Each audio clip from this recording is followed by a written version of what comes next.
আল্লাহ পাক জানায় দেন ওয়াসাইনাল ইনসানা বিওয়ালিদাইহি হামালাতহু উম্মুহু ওয়াহনান আলা ওয়াহনি ওয়া ফিসালুহু ফি আমাইনি আন ইশকুর লি ওয়া লিওয়ালিদাইহি ইলাইয়াল মাসীর।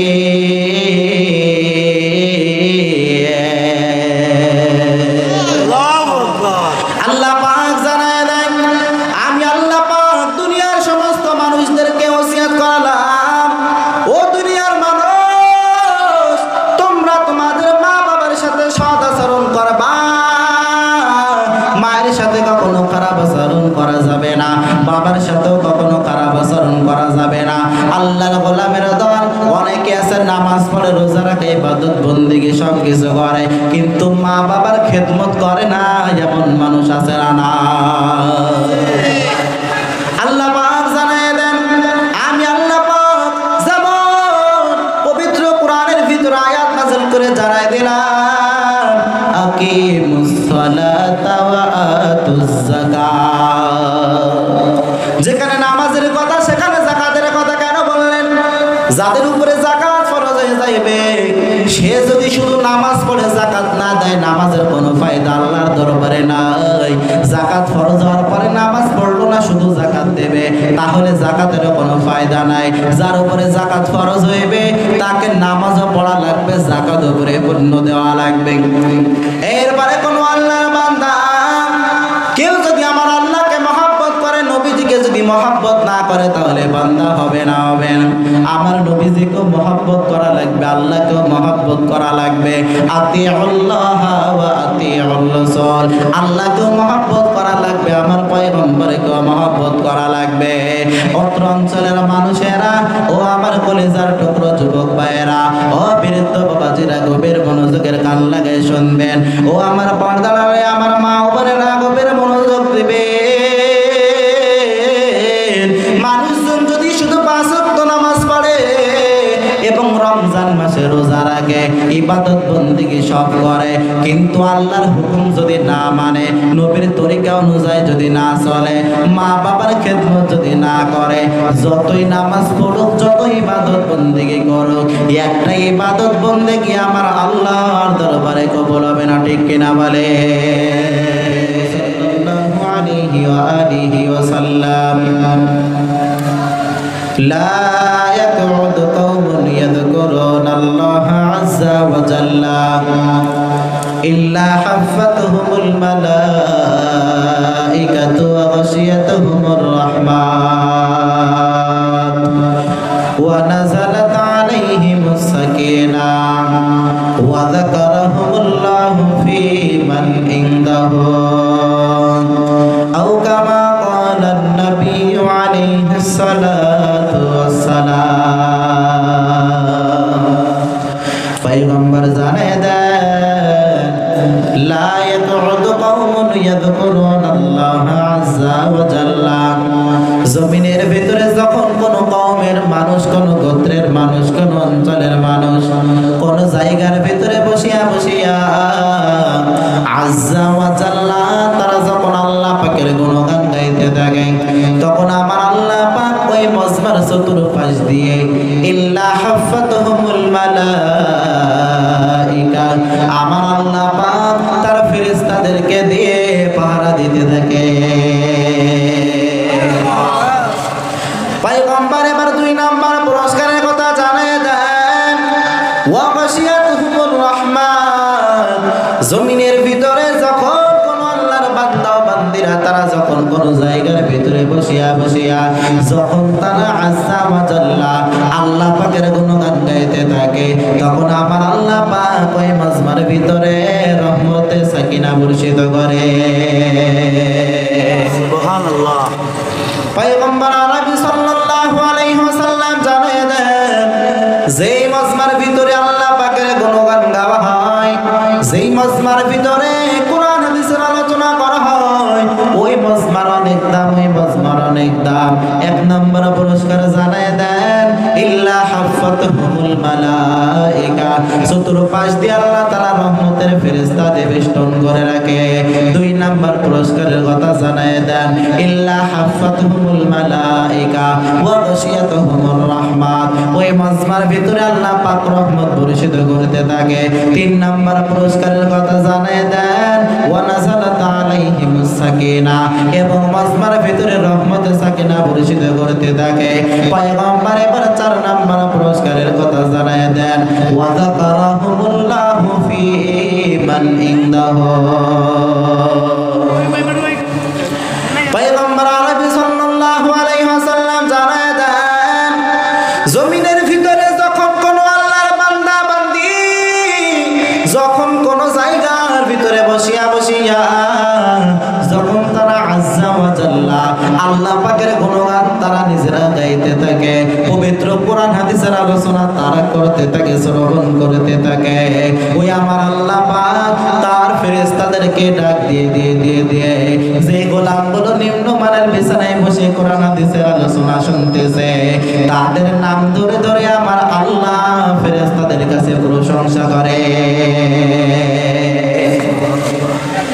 দুনিয়ার কোন এমপি মন্ত্রী যদি আমার নাম ধরে যদি প্রশংসা করে, তাহলে আপনি আমি খুশি হই নাকি বেজার হই?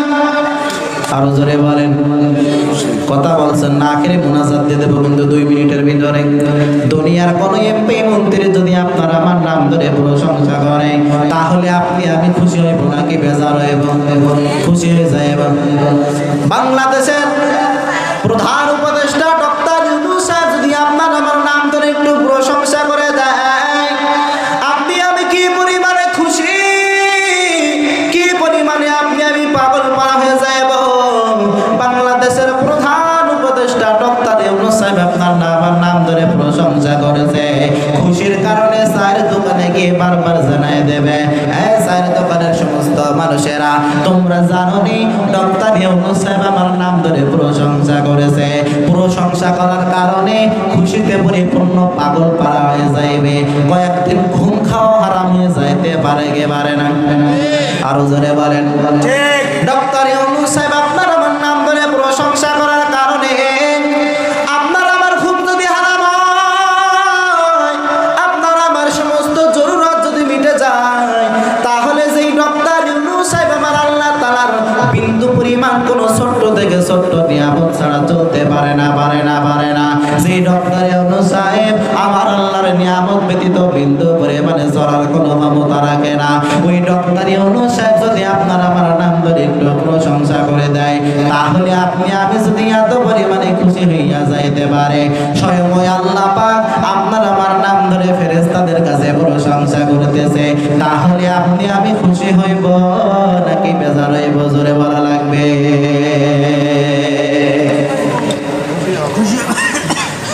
খুশি হইব, এইটা পরিপূর্ণ বোঝা যাবে যদি মাজমার ভিতরে আখেরি মুনাজাত দিয়ে যদি বাসায় যান। আর যদি দেখি কিছুক্ষণ পরে মাজমা থেকে উঠে গেছেন, তাহলে বোঝা যাবে আল্লাহ পাক আপনার আমার নাম ধরে ফেরেশতাদের কাছে প্রশংসা করতেছে। এইটা আল্লাহ পাক প্রশংসা করার কারণে আপনি খুশি হইতে পারেন নাই।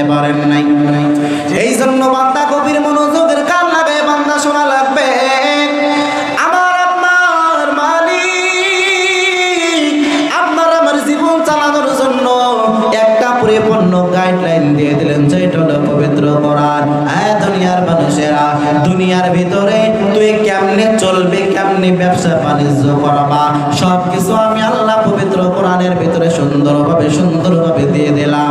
পবিত্র কোরআন তো বান্দা পড়তে পারো না, তোমার মতো দুর্ভাগ্য জমিনের ভিতরে আর কেউ হতে পারে না। পবিত্র কোরআনটা নিজের আপন বানায় নেওয়া লাগবে। পবিত্র কোরআনের আইন মেনে চলো। পবিত্র কোরআনের আদেশ নিষেধগুলো যদি নিজে যদি সুন্দরভাবে মেনে চলতে পারো, তাহলে বান্দা দুনিয়াটাও তোমার জন্য সফল কাম হয়ে যাইবে, পরকালটাও সফল কাম হয়ে যাইবে। আল্লাহ পাক পবিত্র কোরআনুল কারীমের ভিতরে জানায় দেয়, দুনিয়ার মানুষেরা, আমি আল্লাহ পাক জমিনের ভিতরে আপন একজন পয়গম্বরকে পাঠাইলাম। কামা আরসালনা ফীকুম রাসূলাম মিনকুম ইয়াতলু আলাইকুম আয়াতিনা ওয়া ইউযাক্কিকুম ওয়া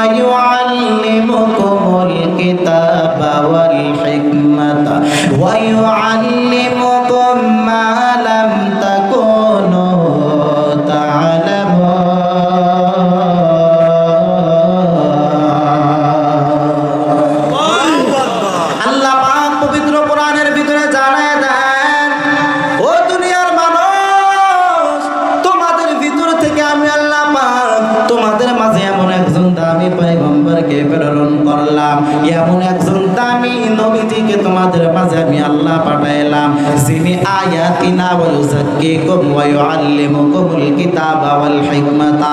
আমি আল্লাহর পবিত্র কোরআনটা তোমাদের সামনে লইয়া আয়াতিনা আয়াতগুলো তেলাওয়াত করে করে করে করে তোমাদের সুন্দরভাবে বুঝাইবে।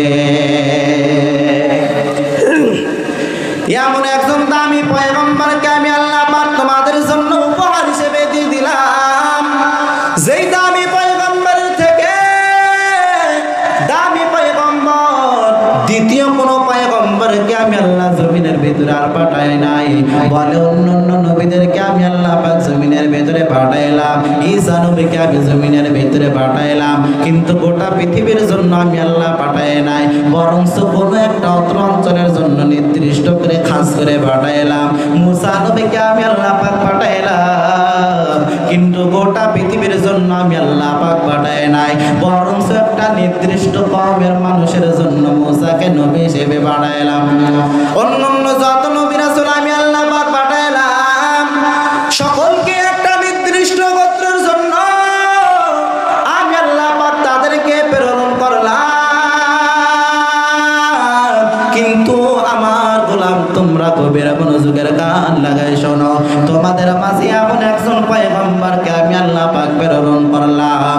এই পয়গম্বর নির্দিষ্ট কোন ধর্মের মানুষের জন্য পয়গম্বর না, এই পয়গম্বর নির্দিষ্ট কোন জাতি মানুষের জন্য পয়গম্বর না, এই পয়গম্বর কোন হিন্দু খ্রিস্টান বৌদ্ধ তাদের জন্য শুধু পয়গম্বর না, এই পয়গম্বর শুধু মুসলমানদের নবী, বিষয়টি এমন না, বরঞ্চ আমি আল্লাহ পাক এত পরিমাণে দাম এত পরিমাণে মর্যাদা দিলাম, আমি পয়গম্বরকে ঘোষণা করলাম গোটা পৃথিবীর জন্য রহমত। ওয়া মা আরসালনাকা ইল্লা রাহমাতাল লিল আলামিন।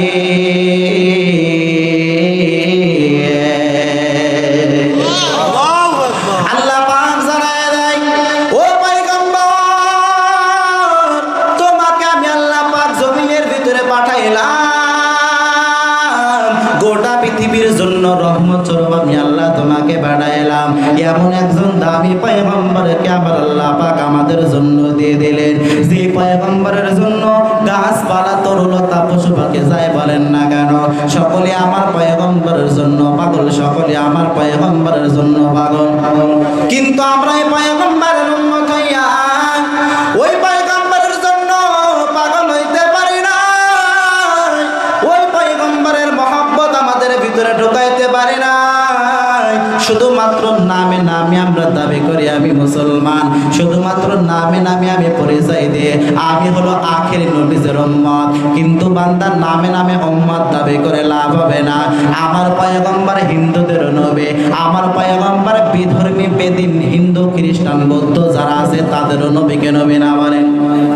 পয়গম্বরের আদর্শ মেনে নাও, তাহলে সকলে পয়গম্বরের আদর্শ মানার কারণে পয়গম্বরের ভালোবাসা তোমাদের ভিতরে ঢোকাও,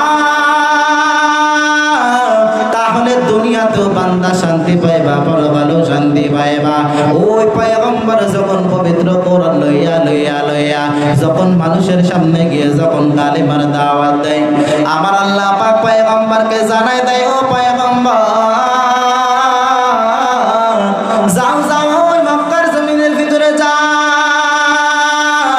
মক্কার জমিনের ভিতরে গিয়ে আমার পবিত্র কোরআন তেলাওয়াত করে করে করে করে বেঈমানদের কাছে যাওয়ার পর বেঈমানদের কালেমার দাওয়াত দিয়ে দাও, বেঈমানদের পরিপূর্ণ ইসলামের দাওয়াত দিয়ে দাও।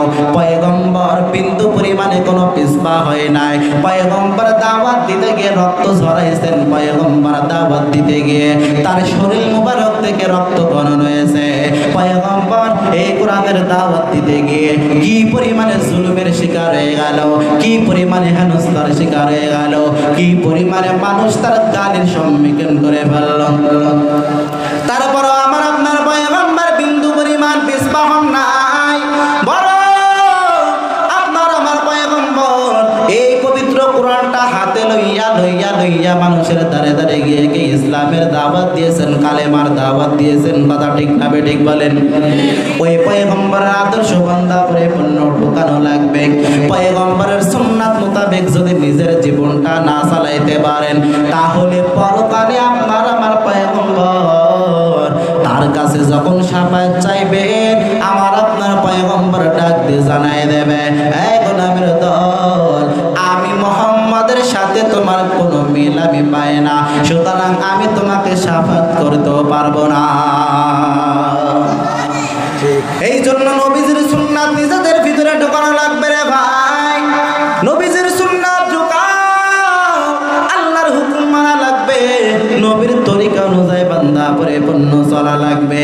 বান্দা দুনিয়ার ভিতরে আসার পর আল্লাহ পাক পবিত্র কোরআনের ভিতরে তো আয়াত নাযিল করে জানাই দিয়েছে, হে দুনিয়ার মানুষেরা, আমি আল্লাহ পাকের ইবাদত বন্দেগী পরিপূর্ণ তোমাদেরকে করা লাগবে। 2 নম্বরে বান্দা আমার পয়গম্বরের অনুসরণ অনুকরণ তোমাদেরকে করা লাগবে। এবার যদি 3 নম্বর সাবজেক্টে যাও, তাহলে বান্দা মা বাবার খেদমত তোমাদেরকে পরিপূর্ণ করা লাগবে। মা বাবার খেদমতের কেমন প্রয়োজন, মা বাবা কি এমন একটা সম্পদ, বান্দা সম্পর্কে আমি আলোচনার দিনে আমি আখেরে মুনাজাত করে দেব। দুনিয়ার ভিতরে আপনার আমার আসার বড় যে ভূমিকা, সেটা হলো মা বাবা। মা বাবার ভিতরে সব থেকে বেশি কষ্ট কে করে বলেন? মা। মায়ের মতো দুনিয়ার ভিতরে এত পরিমাণ কষ্ট করনেওয়ালা আর কেউ হতে পারে না, পারে না। ওই মা জানে দুনিয়ার ভিতরে একটা সন্তান প্রসব করার জন্য কি পরিমাণে কষ্ট করা লাগে।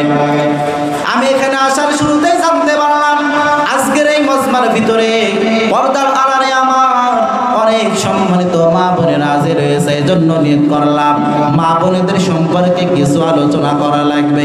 আল্লাহ পাক পবিত্র কুরআনুল কারীমের ভিতরে আয়াত নাযিল করে জানায় দেয়, সূরা লুকমানের 14 নম্বর আয়াতের ভিতরে আল্লাহ পাক জানায় দেয়, এ দুনিয়ার মানুষেরা গভীর মনোযোগের কান লাগিয়ে শোনা লাগবে। আল্লাহ পাক জানায় দেন, ওয়াসাইনাল ইনসানা বিওয়ালিদাইহি হামালাতহু উম্মুহু ওয়াহনান আলা ওয়াহনি ওয়া ফিসালুহু ফি আমাইনি আন ইশকুর লি ওয়া লিওয়ালিদাইহি ইলাইয়াল মাসির।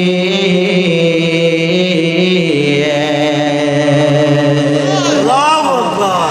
আল্লাহ পাক জানায় দেন, আমি আল্লাহ পাক দুনিয়ার সমস্ত মানুষদেরকে ওসিয়ত করলাম, ও দুনিয়ার মানুষ, তোমরা তোমাদের মা বাবার সাথে সৎ আচরণ করবা। মায়ের সাথে কখনো খারাপ আচরণ করা যাবে না, বাবার সাথেও কখনো খারাপ আচরণ করা যাবে না। আল্লাহর গোলামের দল অনেকে আছে নামাজ পড়ে, রোজা রাখে, ইবাদত বন্দেগী সব কিছু করে, কিন্তু মা বাবার খেদমত করে না, এমন মানুষ আছে না? আল্লাহ পাক জানায় দেন, আমি আল্লাহ পাক যেমন পবিত্র কোরআনের ভিতরে আয়াত নাযিল করে জানায় দিলাম, আকিমুস সালাতা ওয়া আতুজ যাকাত। যেখানে নামাজের কথা সেখানে যাকাতের কথা কেন বললেন? যাদের উপরে যাকাত ফরজ হয়ে যাইবে, সে যদি শুধু নামাজ পড়ে যাকাত না দেয়, নামাজের কোনো ফায়দা আল্লাহর দরবারে নাই। যাকাত ফরজ হওয়ার পরে নামাজ পড়লো না, শুধু যাকাত দেবে, তাহলে যাকাতেরও কোনো ফায়দা নাই। যার উপরে যাকাত ফরজ হইবে, তাকে নামাজও পড়া লাগবে, যাকাতও পরিপূর্ণ দেওয়া লাগবে। এরপরে কোনো আল্লাহর বান্দা কেউ যদি আমার আল্লাহকে মহব্বত করে, নবীজিকে যদি মহব্বত না করে, তাহলে বান্দা হবে না, হবে না। আমার নবীজিকেও মহব্বত করা লাগবে, আল্লাহকেও মহব্বত করা লাগবে। আতিউল্লাহ ওয়া আতিউর রাসূল, আল্লাহকেও মহব্বত করা লাগবে, আমার পয়গম্বরকেও মহব্বত করা লাগবে। অত্র অঞ্চলের মানুষেরা, ও আমার কলিজার টুকরো যুবক ভাইয়েরা, ও বৃদ্ধ বাবাজিরা, গভীর মনোযোগের কান লাগিয়ে শুনবেন। ও আমার পর্দার আড়ালে আমার মা ও বোনেরা, গভীর মনোযোগ দিবে। মানুষজন যদি শুধু 5 ওয়াক্ত নামাজ পড়ে এবং রমজান মাসে রোজা রাখে, ইবাদত বন্দেগী সব করে, কিন্তু আল্লাহর হুকুম যদি না মানে, নবীর তরিকা অনুযায়ী যদি না চলে, মা বাবার খেদমত যদি না করে, যতই নামাজ পড়ুক, যতই ইবাদত বন্দেগী করুক, একটা ইবাদত বন্দেগী আমার আল্লাহর দরবারে কবুল হবে না। ঠিক কিনা বলে? পয়গম্বর আরবি সাল্লাল্লাহু আলাইহি ওয়াসাল্লাম জানায় দেন, ও দুনিয়ার মানুষ, দুনিয়ার ভিতরে তিন ব্যক্তির দোয়া আল্লাহ পাক কখনো খালি ফেরত দেয় না। তার ভিতরে মা বাবার দোয়া রয়েছে। দুনিয়ার ভিতরে যাদের দোয়া আমার আল্লাহ কখনো ফেরত দেয় না, তাদের ভিতরে মা বাবা রয়েছে। সুতরাং তিন ব্যক্তির কথা আমাদের জানার দরকার আছে না? না, পয়গম্বর জানিয়ে দেন, قال النبي صلى الله عليه وسلم عن أبي هريرة رضي الله تعالى عنه قال قال رسول الله صلى الله عليه وآله وسلم ثلاث دعوة مستجابات لا شك فيهن دعوة المظلوم ودعوة المسافر ودعوة الوالد على ولده أو كما قال النبي عليه الصلاة والسلام। পয়গম্বর আরবি সাল্লাল্লাহু আলাইহি ওয়াসাল্লাম জানিয়ে দেন, দুনিয়ার ভিতরে তাকায় দেখো, এই তিন ব্যক্তির কাছে বান্দা তোমরা দোয়া চাইবা। এই তিন ব্যক্তি যদি তোমাদের জন্য দোয়া করে, তাহলে আমার আল্লাহ কখনো দোয়া বান্দা খালি ফেরত দেবে না, দেবে না, দেবে না। তিন ব্যক্তির ভিতরে এক নম্বরের কথা যিনি বলেছেন পয়গম্বর, এক নম্বর, দুই নম্বর, তিন নম্বর, সালাসু দাওয়াতিন মুস্তাজাবাত, তিন ব্যক্তির দোয়া আমার আল্লাহ কখনো খালি ফেরত দেয় না। লা শাক্কা ফিহিন্না, কোনো সন্দেহ ব্যতীত আমার আল্লাহ তিন ব্যক্তির দোয়া কবুল করে নাই। জোরে চিল্লায় বলা লাগবে, কয় ব্যক্তি? তিন ধরনের ব্যক্তির দোয়া আমার আল্লাহ পাক কবুল করে নাই। এক নম্বরে পয়গম্বর জানায় দেন, দাওয়াতুল মাজলুম, যে ব্যক্তি মাজলুম, যার উপরে অত্যাচার করা হয়েছে, জুলুম অত্যাচার করা হয়েছে, মাজলুম ব্যক্তির দোয়া আমার আল্লাহ কখনো ফেরত দেয় না। ঠিক কিনা বলে? ক্ষমতার চেয়ার পেয়ে গেছো, এমপি মন্ত্রীর চেয়ার পেয়ে গেছো, চেয়ারম্যানের চেয়ার পেয়ে গেছো, গরিবের উপর অত্যাচার করবা, জুলুম করবা, অসহায় এতিম মিসকিন ফকির তাদের উপরে অত্যাচার করবা, জুলুম করবা। ওই মিসকিন এবং এতিম, ওই মাজলুম যদি আমার আল্লাহর কাছে দোয়া করে, তাহলে ওই দোয়াটা কবুল হইবে, গ্যারান্টি দিয়েছেন পয়গম্বরকে। পয়গম্বর গ্যারান্টি দিয়েছে এই দোয়াটা আমার আল্লাহ হয় দুনিয়াতে না পরকালে যে কোনো এক সময় হলো পরিপূর্ণ কবুল করবেই করবে, কোনো সন্দেহ নাই, কোনো সন্দেহ নাই, কোনো সন্দেহ নাই। যার প্রমাণ বাংলাদেশের মানুষ পাইল, গোটা 16 বছরের ইতিহাস দেখো, ক্ষমতার চেয়ার পাওয়ার পর কি পরিমাণে অত্যাচারের জুলুম শুরু করে দিল, কি পরিমাণে গরিবের উপরে অত্যাচারের স্টেপ রোলার চালাইল। যারা তাদের দলের বিরোধিতা করে তাদেরকে বাড়ি ঘরে থাকতে দেয় নাই, ইতিহাস আছে না নাই? তাদের জমি জায়গা মেরে খেয়েছে, বিল দখল করে খেয়েছে, তাদের পুকুর দখল করে খেয়েছে, এমন রেকর্ড বহু আছে, বহু আছে। শুধুমাত্র ক্ষমতার চেয়ার পাওয়ার কারণে, শক্তি পাওয়ার কারণে, ক্ষমতা পাওয়ার কারণে কি পরিমাণে মানুষের উপরে অত্যাচার আর জুলুম করলো, জুলুম করলো। আল্লাহ পাক ডাকতে বলে, জালেমের দল, মানুষের উপরে অত্যাচার করতেছো, করতে থাকো, করতে থাকো, করতে থাকো। আমি আল্লাহ তো জালেমকে পরিপূর্ণ সুযোগ দিয়ে দিয়ে, জালেমকে আমি আল্লাহ পাক যত ছাড় চাই আমি আল্লাহ পরিপূর্ণ ছাড় তাকে দিয়ে দিয়ে দিয়ে দিয়ে। কিন্তু জালেম একটা কথা মনে রাখবা, জুলুমের কিন্তু একটা সীমা আছে। যখন সীমাটা অতিক্রম হয়ে যাবে, তখন আমি আল্লাহ জালেমকে ছাড় দেব না। ঠিক কিনা বলে? যার প্রমাণ তাকায় দেখো, এই বাংলার জমিনের ভিতরে স্বৈরাচার কিভাবে দখল করে নিলে, সব জায়গায় বাসায় বাসায় পরিপূর্ণ জায়গায় জায়গার বাবার মূর্তি টানাই দিল। মোড়ে মোড়ে শেখ মুজিবুর রহমানের মূর্তি টানায় দিল। আমার তো মনে হয় এই দলের মানুষ আমার নবীজিকে ততটা মহব্বত করে না, বঙ্গবন্ধুকে যতটা মহব্বত করে, ঠিক কিনা বলে? কারণ নবীজির বিরুদ্ধে কথা বললে তোমার কোনো কষ্ট লাগে না, কোরআনের বিরুদ্ধে কথা বললে তোমার কোনো কষ্ট লাগে না, ইসলামের বিরুদ্ধে কথা বললে বিন্দু পরিমাণ কোনো প্রতিবাদ করতে দেখা যায় না। কিন্তু তোমার দলের নেতা নেত্রীর বিরুদ্ধে কথা বললে কেন এত প্রতিবাদ? তোমার নেত্রীর বিরুদ্ধে কথা বললে কেন এত মিছিল মিটিং করো? তোমার দলের বিরুদ্ধে কথা বললে কেন এত হামলা মামলা জেল জুলুমের ভয় দেখাও? বিনা কারণে বিনা অপরাধে মিথ্যা মামলা দিয়ে দিয়ে কি পরিমাণে 16টা বছর বাংলাদেশটা জ্বালিয়ে ছাড়ি ছাই করে ফেলেছে, করে কি করে নাই বলেন? আল্লাহ পাক ডাক দিয়ে জানায় দেয়, ও জালেম, জুলুম করতেছো, জুলুম করতেছো, জুলুম করতেছো করো, কিন্তু একটা সীমা যখন পরিপূর্ণ পার হয়ে যাবে তখন আমি আল্লাহ পাক এত পরিমাণে লাঞ্ছনা বঞ্চিত করব, যারা আগে তোমাকে দেখলে সালাম দিত, সম্মান করত, ইজ্জত করত, তারা পরবর্তীতে তোমাকে দেখলে থুতু নিক্ষেপ করবে, ঠিক কিনা বলো? জানেন বাংলাদেশ থেকে যাওয়ার কারণে আপনারা খুশি না বেজার? আরো জোরে বলেন খুশি। 2 বছর আগে তাফসীরুল কোরআন মাহফিল করতে গিয়ে কি পরিমাণে নেতা নেত্রীদের হাত পায়ে ধরা লেগেছে। অনেক মাহফিলের কমিটি জানায় দেয়, হুজুর আজকের মাহফিলের পারমিশন নেওয়ার জন্য আমাদের অত্র অঞ্চলের নেতাকে 10,000 টাকা ঘুষ দেওয়া লেগেছে। ঠিক, কোরআনের মাহফিল করবে কিন্তু এই জায়গায় পারমিশন দিতে চায় না। ও আমার যশোর চৌগাছার গত বছরের ইতিহাস, পদ্মা সেতু যখন উদ্ভাবন করবে, গত 2 বছর আগের ইতিহাস, পদ্মা সেতু যেই দিন উদ্ভাবনের অনুষ্ঠান করবে তার 1 সপ্তাহ আগে ওই জায়গায় চরমনার পীর সাহেব নায়েবে আমির সৈয়দ ফজলুল করিম সাহেবকে চরমনায় তিনি আসতে চেয়েছিলেন। থানা থেকে বলেন না, এখানে মাহফিল করতে দেওয়া যাবে না, এখানে কোনো ধর্মীয় অনুষ্ঠান করতে দেওয়া যাবে না।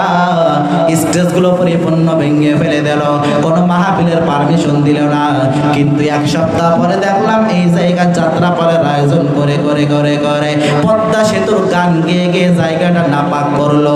তাহলে এদের মতো বেঈমান কাফের নাস্তিক দুনিয়াতে আর আছে নাকি বলে? আল্লাহ তোমার দরবারেতে হাজার শুকরিয়া, আল্লাহ তোমার দরবারেতে হাজার শুকরিয়া, হাসিনা পালাইছে দেশটা ছাড়িয়া, সকলের মুখে হাসি আসলো ফিরিয়া। কথা বলেন না কেন? আল্লাহ তোমার দরবারেতে হাজার শুকরিয়া, আল্লাহ তোমার দরবারেতে হাজার শুকরিয়া, হাসিনা পালাইছে দেশটা ছাড়িয়া, সকলের মুখে হাসি আসলো ফিরিয়া, স্বৈরাচার পালাইছে দেশটা ছাড়িয়া, সকলের মুখে হাসি আসলো ফিরিয়া। কোথায় আমলি, কোথায় কাদের কাকা, কোথায় গেল ওই জালিমের গরম গরম কথা, ঠিক কিনা বলে? কোথায় ছাত্রলীগ, কোথায় কাদের কাকা, কোথায় গেল ওই জালিমের গরম গরম কথা? খেলা হবে, খেলা হবে, খেলা হবে, খেলা হবে, খেলা হবে বলে কাকাই গেল পালাইয়া, হাসিনা পালাইছে দেশটা ছাড়িয়া, সকলের মুখে হাসি আসলো ফিরিয়া, স্বৈরাচার পালাইছে দেশটা ছাড়িয়া, সকলের মুখে হাসি আসলো ফিরিয়া। কত ছাত্রর বুকে করলো গুলি, রক্তে রঙিন হলো সকল গলি, কত ছাত্রীর বুকে করলো গুলি, রক্তে রঙিন হলো সকল গলি, সে বিচার করলো খোদা এই জালিমের লাঞ্ছনা দিয়া, সে বিচার করলে তুমি এই জালিমের লাঞ্ছনা দিয়া, হাসিনা পালাইছে দেশটা ছাড়িয়া, সকলের মুখে হাসি আসলো ফিরিয়া, স্বৈরাচার পালাইছে দেশটা ছাড়িয়া, সকলের মুখে হাসি আসলো ফিরিয়া। আল্লাহ তোমার দরবারেতে হাজার শুকরিয়া। আল্লাহ তোমার দরবারেতে হাজার শুকরিয়া হাসিনা পালাইছে দেশটা ছাড়িয়া সকলের মুখে হাসি আসলো ফিরিয়া সালাম তোমায় সাইদ আরো যারা শহীদ সালাম তোমায় সাইদ আরো যারা শহীদ ভুলবে না এই ছাত্র সমাজ হয়েছে যারা শহীদ পরপারে রেখো তারে পরপারে রেখো তাদের নাজনিয়া মুক্ত দিয়া হাসিনা পালাইছে দেশটা ছাড়িয়া সকলের মুখে হাসি আসলো ফিরিয়া স্বৈরাচার পালাইছে দেশটা ছাড়িয়া সকলের মুখে হাসি আসলো ফিরিয়া আল্লাহ তোমার দরবারেতে হাজার শুকরিয়া আল্লাহ তোমার দরবারেতে হাজার শুকরিয়া হাসিনা পালাইছে দেশটা ছাড়িয়া সকলের মুখে হাসি আসলো ফিরিয়া ঠিক কিনা বলে স্বৈরাচার বাংলাদেশ থেকে বিতাড়িত হওয়াতে আপনারা খুশি না বেজার? বেজার এমন কেউ আছেন? একজন হাত তোলেন দেখি। এমন কেউ আছেন বেজার? এখানে তো নাই, তবে রাস্তাঘাটে আছে না? নাই। বেজার হও ভাই, বহুত খাইছো, বহুত মানুষের উপর অত্যাচার জুলুমের স্টেম রোলার চালাইছো, গরিবের হক দাও নাই, এতিম মিসকিন অসহায় তাদের হক পরিপূর্ণভাবে দিতে পারো নাই, বরঞ্চ তোমাদের দলের বিপক্ষে যারা কথা বলেছে তাদের নামে মিথ্যা মামলা দিয়ে তাদেরকে তোমরা 10 বছর 13-14 বছর ধরে তোমরা তাদেরকে মিথ্যা মামলা দিয়ে দিয়ে তাদেরকে তোমরা আদালতের কোঠায় বারবার যাওয়ার তোমরা সুযোগ করে দিয়েছো, তাদেরকে তোমরা আইনা ঘরের মতো এরকম জঘন্য ঘরের ভিতরে রেখে বন্দী করে অত্যাচারের জুলুম করেছো। আল্লাহ পাক যখন দেখতেছে বাংলাদেশের এই স্বৈরাচার যখন মানুষের উপরে অত্যাচারের জুলুম করতে করতে, যখন মানুষের উপরে অত্যাচারের জুলুমের স্টিম রোলার চালাইতে চালাইতে যখন তার সীমা অতিক্রম করেছে, এমন অবস্থার ভিতরে আমরা শুনতে পেরেছিলাম সংসদের ভিতরে 12 পদের নাস্তা তৈরি করেছিল। একদিকে আমার বাংলাদেশের জমিন গোটা ঢাকা শহর, গোটা ঢাকা আমার যুবক ভাইদের লাশের দুর্গন্ধ আসতেছে, আমার যুবক ভাইদের রক্তে গোটা ঢাকার জমিন ভেসে যাইতেছে, আর তুমি একটা দেশের প্রধানমন্ত্রী হয়ে তুমি 12 পদের নাস্তার আইটেম করতেছো। আল্লাহ পাক বলতে নাস্তার আইটেম কর, নাস্তা তোর আমি ভোগ করতে দেব না। শেষে নাস্তা ফেলে সাজা ব্লাউজ খাতা বালিশ কিছুই নিতে পারে নাই, সব কিছু ফেলায় শেষে সে দাদার দেশে চলে গেছে। কথা ঠিক কিনা বলে? আল্লাহ পাক যখন ধরে তখন এভাবে ঘরে। আল্লাহ পাক নমরুদকে ছাড় দেয় নাই, আল্লাহ পাক ফিরাউনকে ছাড় দেয় নাই, আল্লাহ পাক কারুনকে ছাড় দেয় নাই। আমি তো বান্দা বুকে হাত দিয়ে কথা উচ্চ স্বরে বলি, আমি ফিরাউনকে দেখিনি কিন্তু হাসিনাকে দেখেছি, আমি নমরুদকে দেখিনি কিন্তু হাসিনাকে দেখেছি, আমি কারুন সাদ্দাতকে দেখিনি কিন্তু হাসিনাকে দেখেছি। কথা ঠিক না বা ঠিক বলে? সত্য কথা বলবো, কোনো ভয় আছে নাকি বলে? সত্য কথা বলবো মিয়া, বাঘের মতো, বাঘের গর্জন দিব। সত্য কথা বান্দা যতদিন হকের কথা জমিনের ভিতরে থাকবে ততদিন এই জমিনের ভিতরে কোনো নাস্তিক বেঈমান কোনো ঠাঁই পাবে না। কিন্তু হকের আওয়াজ যেই দিন বন্ধ হয়ে যাবে, পবিত্র কোরআনের হকের আওয়াজগুলো যেদিনে জমিন থেকে বন্ধ হয়ে যাবে, সেদিন দেশের ভিতরে আবার জুলুম অত্যাচার চলে আসবে। তবে আমি বিএনপিকেও কিন্তু সতর্ক করে দিতে চাই, আওয়ামী লীগের থেকে বিএনপির কিন্তু কম না। যেটা আমরা বর্তমানে দেখতে পাচ্ছি, আগে চাঁদাবাজি দুর্নীতিবাজি যে পরিমাণে ছিল তার থেকে এখন আরো বেড়েছে না কমেছে? এখন আরো 5 গুণ বেড়েছে। কেন বাড়বে বলেন? এতদিন তো দোষ দিয়েছেন আওয়ামী লীগের, যে আওয়ামী লীগরা চাঁদাবাজি করে, এ করে, হ্যান করে, ত্যান করে। এখন কারা করতেছে? টেন্ডারবাজি এখন এগুলো কারা করতেছে?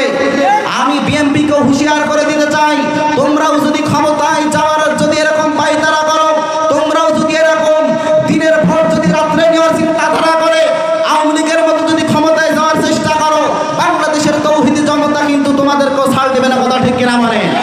আমি জামাত ইসলামকেও সতর্ক করে দিতে চাই, তোমরাও যদি ক্ষমতায় তোমরাও যদি মানুষের উপর অত্যাচার জুলুম করো, তাহলে বাংলাদেশের তৌহিদি জনতা তোমাদেরকেও ছাড় দেবে না। সে যে দল হোক না কেন, ইসলামী দল হোক আর ইসলামী অন্য দল হোক, সে যে দলই হোক, ক্ষমতায় যে পবিত্র কোরআনের আইন পরিপূর্ণ দেশের ভিতরে বাস্তবায়ন করা লাগবে কি লাগবে না? মানে পরিপূর্ণ বাংলাদেশটা আমরা চাই, কোরআন সুন্নাহ মোতাবেক আমাদের দেশটা চলো। সংসদে আইন যখন বাস্তবায়ন হবে, যেই আইন বাস্তবায়ন হলে আমার কোরআন হাদিসের সাথে সাংঘর্ষিক, কোরআন হাদিসের সাথে মেলে না এমন কোনো আইন সংসদের ভিতরে বাস্তবায়ন হতে পারবে না। সংসদের ভিতরে এমন আইন বাস্তবায়ন হতে পারবে যেই আইনটা কোরআন হাদিসের সাথে মিল আছে, যেই আইন হলে আমার দেশের মানুষ না খেয়ে মরবে না, যেই আইন বাংলাদেশের ভিতরে পাস করলে বাংলাদেশের মানুষ তারা একেবারে নীরবে ঘুমাইতে পারবে, মানুষের জানমালের হেফাজতের জিম্মাদারি নিতে হবে, এরকম যদি বান্দা আমাদের দেশের ভিতরে হয়ে যায় তাহলে মানুষ কেউ আর অশান্তিতে থাকবে না। কথা ঠিক না পারে? এজন্য আমরা সকলেই চাই আমাদের দেশটা কোরআন দিয়ে চালানো হোক। চাই কি চাই না বলেন? আমরা সকলেই চাই আমাদের দেশটা কোরআন হাদিস মোতাবেক, কোরআন সুন্নাহ মোতাবেক জন্য চালানো হয়। এজন্য সকলকে আমি হুঁশিয়ার করে দিতে চাই, যারাই ক্ষমতার চেয়ার পাইতে চাও এমনটা মনে করিও না যে স্বৈরাচার তারা আওয়ামী লীগরা খেয়েছে 10%, আমরা যে খাবো 20%, তাই তো? আমার আগের দ্বিতীয় বক্তা বলতেছিল একদল খেয়ে গিয়েছে আর একদল খাওয়ার চিন্তা করতেছে, কথাটা বাস্তব। মনে করেছে 16 বছর ধরে খায়নি তো, 16 বছরের ক্ষুধার্ত যদি একটা ক্ষুধার্ত বাঘ আর একটা পেট ভরা বাঘ, দুইটা কি সমান হবে? ক্ষুধার্ত বাঘের কিন্তু আরো ভয়ঙ্কর বেশি। ক্ষুধার্ত বাঘ যখন ভয়ঙ্কর রূপ নিয়ে ফিরবে তখন আরো তার সামনে মারাত্মক ভয়ঙ্কর অবস্থা হইবে। তো এই জন্য বিএনপিকেও বলতে চাই, জামাত ইসলামকেও বলতে চাই, হেফাজত ইসলামকেও বলতে চাই, চরমোনাইকেও বলতে চাই, সমস্ত দলের নেতা নেত্রীদেরকে বলতে চাই, আপনারা ক্ষমতায় যে দল যাবেন সমস্যা নাই, কিন্তু দেশটা আমরা ইসলামিক রাষ্ট্র চাই। কথা ঠিক কিনা বেঠিক? দেশের ভিতরে আমরা কোরআন সুন্নাহ ভিত্তিক আমরা রাষ্ট্র পরিচালনা করুক, আমরা এটা চাই। তো